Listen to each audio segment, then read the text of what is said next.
Morning, y'all. Pete here with Green Dreams, and I want to talk to you about one of my most exciting trees here on the farm to grow, and I kind of geeked out with them a little bit. So I want to talk to you about bananas.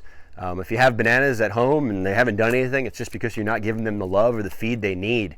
I'm up here 20 miles north of Tampa, Zone 9B. I have friends that are all the way up in Gainesville fruiting bananas. So, bananas are a jungle tree. They evolved in a rainforest. These trees didn't evolve in open fields. This was not a pioneer species. This is a jungle tree. So here on Sand Hill Farm, we've had 9 frosts this year. These bananas should be leafless. They should just be coming back out. We're just kind of getting past that last frost about 2 weeks ago. They should have already sprouted back out and recovered from that frost. But because we have them in this understory situation, they're completely protected. So in the summertime, it's cooler in here. In the wintertime, it's warmer in here. I have a little digital thermometer where I actually come out and do recordings on the farm, and I could do a whole video series on microclimate. But what I'll tell you is I've recorded up to a 9-degree temperature change at the same night, at the same time, in just different places on the farm. So opened exposed areas out in our north, west corner of the farm being the coldest spot typically here, and all the way over here to right next to the house in that zone 1 right outside of our door. I've recorded 28 here and 37 here and 28 over there on the same night at the same time. So, we have every house has its own microclimate, whether it's the south side of the house, it's emitting heat from the heat being on the inside, whether it be under the trees. Y'all are always going to have your little nook that's going to be a little bit warmer. So, getting out there and using one of those gauges and actually recording and finding out where that warmest spot is, you're going to find your microclimate to actually push some of these trees. So, we're sitting next to an Orinoco banana, and in one of Justin Rhodes' videos, he showed a rack that was just harvested. It was just off of one of these racks of bananas. So this Orinoco variety of bananas is an old cracker variety. They say the Seminoles grew here hundreds of years ago. It's probably one of the more cold hardy varieties that's been in Florida now for a long time. And bananas are heavy feeders. So we don't use, like I had mentioned, a lot of irrigation here on the farm. We definitely don't use any fertilizers, no chemicals. But the one thing that we do give a little love to around the farm of bananas, so a couple of quick pro tips for bananas. We find that ash from a fire, ash is very high in potassium. Bananas produce a lot of potassium. Feed them ash from your fire.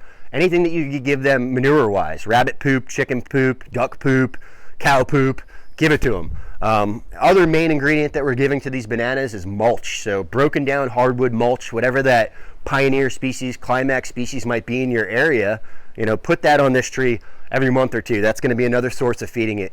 Bananas love a lot of water, so that mulch helps to retain that water. Also, being in this understory, we're retaining more water. The trees aren't drying out as much in this space. So typically speaking, this tree, after it fruits, it's going to die, and there's always a pup coming up taking its place. So that heart of that palm tree under the ground, that's called the corm. That's the heart of the tree. We constantly have pups coming up taking their place. This is not a properly managed banana mat. They actually say to manage the mat, and that mat is called where the bananas come up off that corm. You'd want 4 bananas. You want 1 banana in a fruiting stage. You want 1 banana 3/4 growth. You want 1 banana half growth and 1 pup. So it's a constant rotation. So where that banana corm is putting all that energy into that 1 banana that's producing at that time. Another pro tip for bananas is removing the flower. So after it's set all of its racks of bananas and that flower is hanging down off the bottom, and the flower is actually useful too. It can be made into a salad. That's another video in itself to get into.